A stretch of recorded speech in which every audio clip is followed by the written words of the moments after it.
Hello everyone, welcome to my video channel. Today I am going to cover regarding bone graft incorporation. I will start with an introduction. The process of incorporation involves A.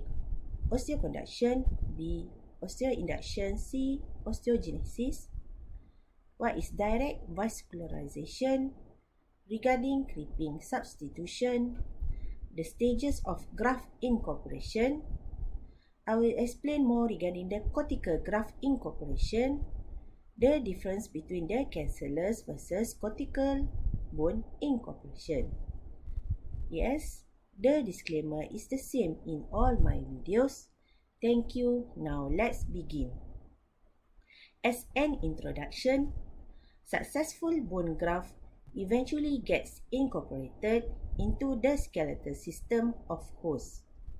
Later, the graft is enveloped by the host bone, whereby it replaces the donor bone tissue partially or completely. The rate of the incorporation depends on A. the size, B. the structure, C. position, D. fixation, and E. genetic composition. The process of incorporation involves 1. Osteoconduction, 2. Osteoinduction, and 3. Osteogenesis process. For 1. Osteoconduction, it is a passive phenomenon. The graft acts as a scaffold into which new bone can grow. Or osteoconduction is the process by which an implanted scaffold passively allows ingrowth of host capillaries, perivascular tissue, and mesenchymal stem cell MSCs. In osteoconduction, microscopically, this scaffold has a similar structure to that of a cancellous bone. The examples include calcium sulfate, calcium phosphate cement, the collagen, bioactive glass, synthetic polymers. Osteoconduction support or helps in direct bone formation. This picture illustrates the bone cells grow on the surface of bone during the osteoconductive process. For 2. Osteoinduction process or osteoinductive process, it is the process by which mesenchymal stem cells MSC from a host are recruited to differentiate into chondroblasts and osteoblasts, which in turn form a new bone formation through the process of endosteal ossification. In the first picture, it shows the mesenchymal cell differentiation to bone, cartilage, nerve cells, adipose tissue, etc. In the second picture, it shows the differentiation of mesenchymal stem cell to the end product of osteoblast and mature osteoblast by stimulation of certain growth factors and morphogenic protein. Again, osteoinduction is a specialized process that is moderated primarily by growth factors such as bone morphogenic protein BMP 2, 4, and 7, platelet-derived growth factor PDGF, interleukins, fibroblast growth factor FGF, granulocyte macrophage colony stimulating factor, and vascular endothelial growth factor VEGF. Or again, osteoinduction is a process that the material contains factors that stimulate the bone growth and induction of stem cells down a bone-forming lineage. Another example include demineralized bone matrix, bone morphogenic protein growth factors, gene therapy. As illustrated, osteoinduction is the recruitment of immature cells and the stimulation of these cells to develop into pre-osteoblasts. The next process of incorporation is 3. Osteogenesis. It is the synthesis of new bone by donor cells derived from either the host or graft donor. The cells involved in this process include mesenchymal stem cell, MSC, osteoblasts, and osteocytes. Only fresh autologous graft and bone marrow transplants, whether auto or allografted, are typically involved in this process. Cells recruited for osteogenesis may be transplanted from another site in the body, as is seen with the application of iliac crest bone graft in the setting of tibial non-union, or they may be taken locally, as in calcaneum cancellous harvesting for the use in the tala neck fracture fixation. Or another simplification is osteogenesis process is a direct formation of a new bone by living cells of the graft. Example from the bone marrow aspirate. I am quoting an article from Marisa D'Souza et al. 2019. The author made a review of graft materials and biologics for the spinal interbody fusion. This is table 1. It is an overview of the osteoconductive, osteogenic, and osteoinductive properties of the graft materials and bone graft substitute. For autogenous bone graft, it had all the osteoconductive, osteoinductive, and osteogenic capabilities. The advantage of using autologous bone graft because of complete histocompatibility, no infection from the graft donor, and it promotes a strong fusion. The disadvantages include the quality of bone graft is depend on patient's age and metabolic activity. There is also a risk of blood loss and local pain at the extraction site. For bone marrow aspirates, it has a osteogenic and osteoinductive capabilities. The advantage include a minimal donor site mobility. The disadvantage is must be incorporated with scaffolding or allograft. For allograft, there is a osteoconductive and osteoinductive properties. The advantage is the lack of donor site mobility. It can be combined with the mesenchymal stem cell MSC. The disadvantage is it requires a sterilization, but the process of sterilization alters the biomechanical properties of the bone, and there is a risk of infection with hepatitis B virus and hepatitis C virus. You can pause this video to read about the demineralized bone matrix and ceramics. Okay, we proceed to next. Next, I am going to discuss regarding incorporation of bone graft.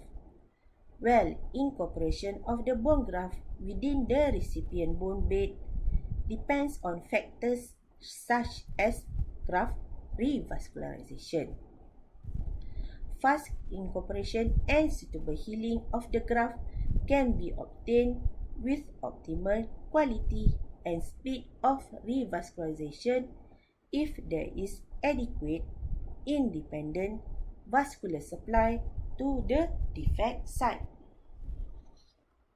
In non-vascularized graft, the blood vessels slowly penetrate from the recipient bone into the graft and the healing time is prolonged.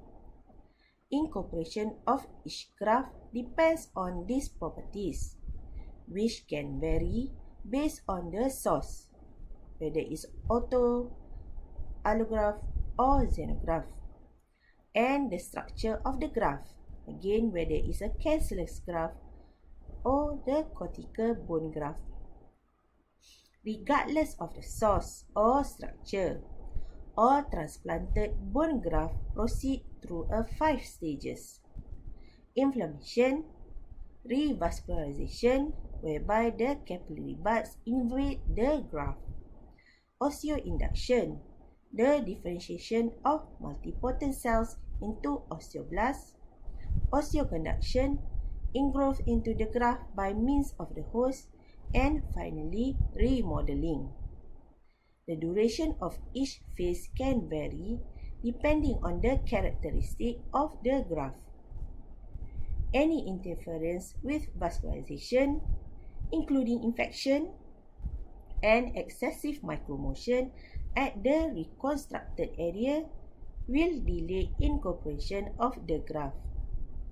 For cortical graft, vascularization is slower and occurs along the Haversian canal, while it is performed by a creeping substitution in a cancellous graft. I am going to explain more regarding the early stages of the cortical graft repair. It is characterized by an inflammatory response marked by vascular buds infiltrating the transplanted bed, with the exposed surface of the transplant bathed in nutrients. By second week, the inflammatory characteristic has diminished greatly. Fibrous granulation tissue becomes increasingly dominant in the transplanted bed, and osteoclastic activity becomes prominent features. Within the confines of the transplant, osteocytic autolysis proceeds with necrosis, delineated by vacant lacuna. Following the initial inflammatory response and angiogenesis, the necrotic tissue in the narrow spaces of the Haversian canal is gradually removed by invading macrophage. Again, as illustrated by the picture, a microscopically features of the cortical bone. You can see there's a Haversian canal there. And ingrowth of capillaries, and to later date, an expansion of remaining viable transplant endothelial cells occur with the simultaneous repopulation of the marrow spaces by accompanying primitive mesenchymal tissues. Regarding creeping substitution, most allograft and autograft revascularize only by invasion of capillary spouts from host bed. This occurs during resorption of the graft matrix. Creeping substitution details the process of bone or bone graft substitute biomaterials remodeling by osteoclastic resorption and creation of new vascular channels with osteoblastic bone formation, resulting in a new Haversian system, and it is the method by which strong cortical bone is formed from grafted material or bone graft substitute biomaterials. The picture shows a creeping substitution process. I can say a creeping substitution is a process of a slow, near complete resorption of the graft with simultaneous deposition of a new viable bone. In cortical bone graft, creeping substitution begins at the graft host junction, then move along the axis of the cortical graft. Graft incorporation may take years to complete. Although necrotic transplanted bone quickly loses the strength, up to 75% of initial strength over the resorption period, it eventually heals with minimal to no residual weakness. Well, what is the difference between the cortical versus cancellous incorporation? Number 1, cancellous grafts are revascularized more rapidly and completely than cortical graft. Number 2, creeping substitution of cancellous bone initially involve an oppositional bone formation phase, followed by a resorptive phase, whereas cortical graft undergo a reverse creeping substitution process. Number 3. Cancellous graft tend to repair completely with time, whereas the cortical graft remain as a mixture of necrotic and viable bone. Number 3. Cancellous graft tend to be strengthened first, whereas the cortical graft are weakened, usually during the initial repair process. Lastly, regarding the large graft incorporation, it is a process of serious stress fracture, resulting in a graft remodeling in addition to creeping substitution. Autologous cortical bone graft are a good choice for a bone loss above 5 to 6 cm. However, vascular grafts are preferred because of the 25 to 50% failure rate of the non-vascular graft over 12 cm in the bone loss. Cortical grafts initially have structural durability, but between 6 to 8 months of age, about 1/3 strength is lost in the stages of revascularization and restructuring. Over time, it approaches a normal structure and reaches to the strength of a normal cortical bone in about 2 years. Nonetheless, non-viable bone islands in the graft continue to survive. Yes, we have reached to the end of the video. I hope you have learned something from this video. See you in the next video. Bye.